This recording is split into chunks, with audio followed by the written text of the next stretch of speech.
mas, como é evidente, a opinião do autor prevaleceu e, digamos, o nosso trabalho, enquanto equipa da edição das obras completas, é dar sugestões que podem ser aceites ou não pelo professor Eduardo Lourenço. Acresce a estes três, digamos, estas três heterodoxias, 1, 2 e 3, 1 e 2 já editadas, a 3 obedece a um desenho novo, reunimos um conjunto de outros textos que agrupámos com o nome de Tempo de Heterodoxias 1 e Tempo de Heterodoxia 2.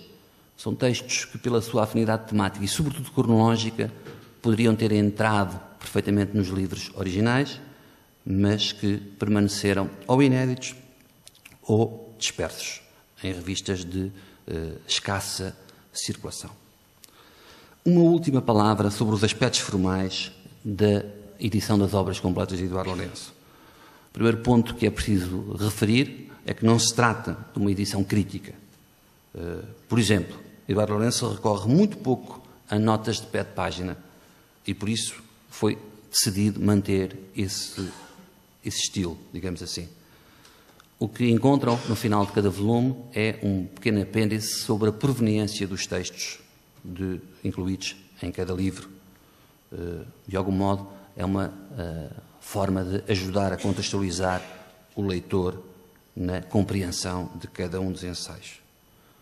E outra novidade em relação às outras edições de livros de Eduardo Lourenço é que em cada volume destas obras completas há uma introdução redigida por um outro leitor de Eduardo Lourenço que visa apresentar e enquadrar o conteúdo de cada tomo. Em síntese, e estou a terminar, se a obra de Eduardo Lourenço não fosse um vigoroso desmentido da pertinência das fronteiras artificiais entre literatura e filosofia, é bom lembrar que, para muitos literatos, Eduardo Lourenço é excessivamente filosófico e, para muitos filósofos, Eduardo Lourenço é excessivamente literário. Portanto, se a obra de Eduardo Lourenço não fosse um permanente desmentido do artificialismo destas fronteiras entre literatura e filosofia, talvez fosse possível dizer, sem grande margem de erro, que em heterodoxias, com textos escritos entre 1945 e 2010, encontraríamos o Eduardo Lourenço filósofo, em sentido estrito. Mas este é apenas o primeiro capítulo de uma aventura que, felizmente, ainda está longe de chegar ao fim. Obrigado.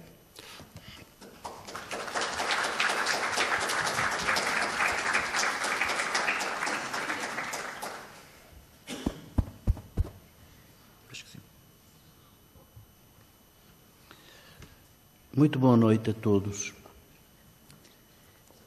É para mim um grande prazer estar de novo no recinto desta universidade, que não é apenas uma das universidades do nosso país, mas faz parte de uma época universitária que só tinha verdadeiramente duas cabeças.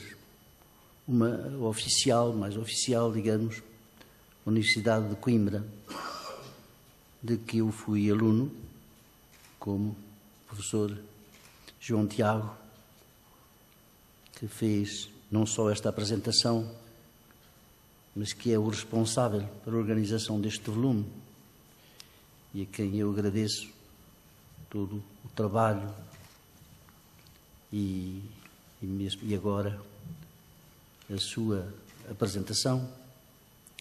E uma outra que é nada mais nada menos que esta da Universidade, que foi a Universidade de Évora, a famosa Universidade dos Jesuítas.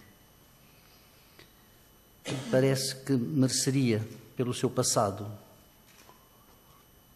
uma imagem e uma inscrição no nosso imaginário cultural muito mais forte ainda do que é aquela que hoje permanece através desta universidade que lhe sucedeu em tempos modernos. Porque foi um alto lugar de reflexão, de pensamento, de justamente daquilo que, em certo momento, se assume como visão mais militante de uma ortodoxia que é a da religião católica e latamente da religião cristã. Tudo isso torna este espaço um dos grandes espaços da memória cultural nossa. E esperemos que o seu sucessor conheça o sucesso que no seu tempo e segundo a sensibilidade de uma época e das exigências de uma certa época, que foi uma época da primeira grande divisão na ordem das crenças, ou da maneira como essas crenças são lidas e são expressas na vida comum, se teve lugar no Ocidente. É curioso que eu tenha escolhido para o meu primeiro livrinho, como lembrou aqui o professor João Tiago, ainda sabendo muito a banco de escola. E esta frase eu penso que é uma frase que me ocorreu porque, entre as raras críticas que esse livrinho suscitou quando apareceu, em 1949, conta-se, para agrado meu e surpresa, a de Vitorino Nemésio, que fez uma crítica, não sei se no Diário de Lisboa, no Diário Popular, não me lembro bem, no Diário Popular, que me surpreendeu imenso, primeiro porque não esperava, e segundo porque foi muito simpática, muito... É claro, de alguém que já era um grande poeta nessa época, que era igualmente um dos grandes romancistas do século passado, era um grande erudito, um professor raro pela imprevisibilidade das suas lições e das suas atuações, um verdadeiro ator de si mesmo, enquanto professor, de que toda a gente se lembra das famosas intervenções que ele fez na televisão, e que teve a gentileza de, embora esse livro lhe parecesse muito marcado ainda pelos ecos dos bancos da escola, e esses bancos são naturais, é por isso que nós vimos à escola, senão não valia a pena. Teve no fim dessa pequena crítica a gentileza de sublinhar que o livro estava bem escrito. Claro, nada consola mais as pessoas que escrevem, uma linha ou 200 ou 1000, não é? Que lhe digam que aquilo que ele escreveu que tinha algum charme, algum encanto. Ele mesmo chegou a dizer nessa altura que os autores já de marca que podiam realmente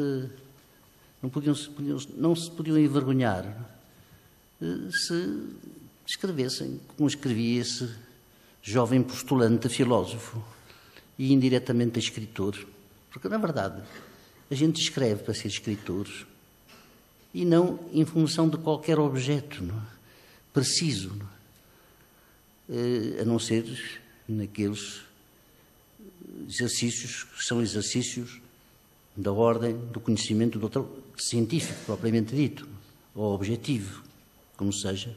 Mas tudo o resto é da ordem do ficcional, mesmo aquilo que não parece.